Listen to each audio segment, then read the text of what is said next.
Welcome to The Last Breakfast. Please enjoy the video. You begin by verifying your identity and tax details so you can trade without delays. Open a brokerage account that explicitly supports the JSE, compare fees and access. Once your application is approved, fund the account using EFT or card, keeping settlement times in mind.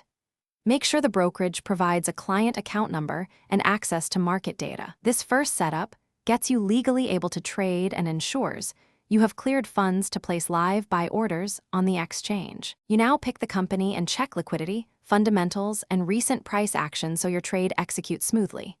Choose an order type, market for immediate execution, limit to control price, or stop to protect downside.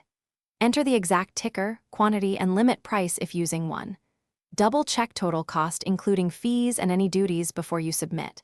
Once you confirm, monitor the order status. If it partially fills, decide whether to top up or cancel the remainder to control exposure.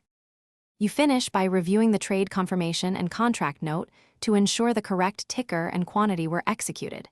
Make sure your portfolio reflects the purchase. Settlement typically completes within 3 business days. If the trade doesn't appear or the price was off, contact broker support immediately with the trade reference and screenshots. Keep records for tax. If an execution error or failed settlement occurs, escalate within the brokerage and consider filing a complaint with the exchange regulator if unresolved.